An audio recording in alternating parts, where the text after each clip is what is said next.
President Trump will visit a tank factory in Lima, Ohio later this week, as new polls show industrial states in the Midwest could prove to be a challenge in 2020. Case in point, the recent closing of the General Motors plant in Lordstown, Ohio.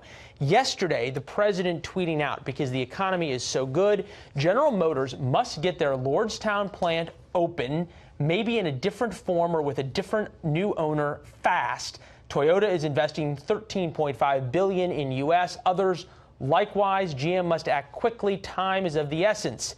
And for this, we bring in David Green, president of United Automobile Workers 1112, joining us from Ohio. Nice to see you, David. Appreciate it. The president's tweet, is it enough? No, I mean, I don't think it has been enough, and I don't know that it will be. All right, play you a soundbite from the president in Ohio a couple of weeks ago, not far from your location now. Take a listen. I was looking at some of those big, once incredible job-producing factories, and my wife, Melania, said, "What happened?" I said, "Those jobs have left Ohio. They're all coming back. Don't sell your house." All right, that was about 18 months ago, the president in Youngstown, Ohio. Is it bad enough now that people are selling their houses? Yeah, Leland, we've had hundreds of people, probably 700, leave already this community and have moved on to other jobs throughout the country. Any hope from what the president talked about somebody else picking up this plant, or is once this closing happened, your members out of a job for good? Well, GM actually said that the plant is unallocated, and it's a very unique term. It's not listed in our national agreement.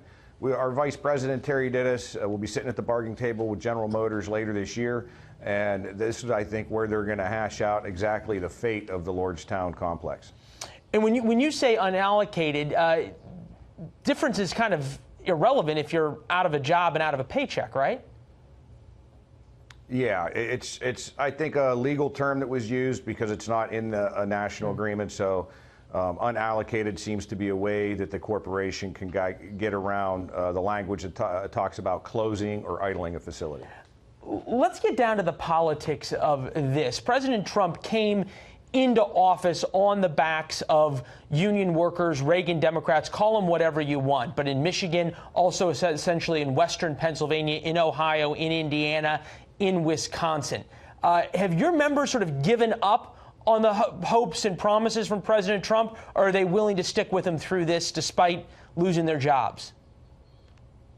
You know, I think that's really just a matter of opinion. Some folks I know have switched gears, right, and thought, you know, when he came here and said all these great things, that, you know, they were on board with that. And the fact that we've seen our Kmart distribution center in Warren close, a hospital close out here, all these brick and mortar businesses are closing, and now unallocated status at Lordstown, which will affect really thousands of jobs in the supplier base around it. People are starting to wake up, you know, but part of it's ego too, right? I mean, if that's their guy, they're going to stick with him. President Trump's coming to Ohio later this week. What would you want to hear from him vis-a-vis what he said in 2017 and now so many folks are out of a job, as you've talked about?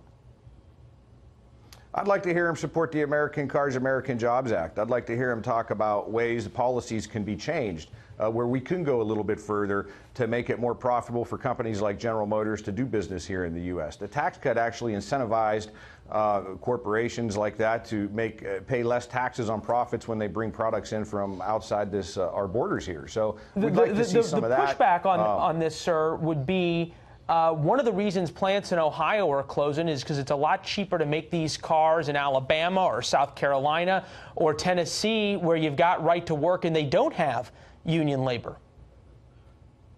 Well, that's not true. I mean, General Motors has plants all over the country. They're UAW negotiated facilities. You know, you make $30 an hour, whether I'm in Ohio, Tennessee, Alabama.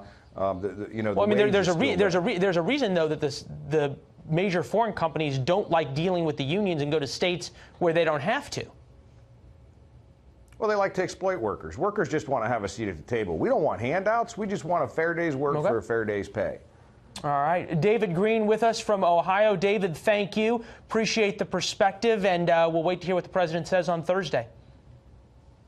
Thank you. Good to be with you, sir.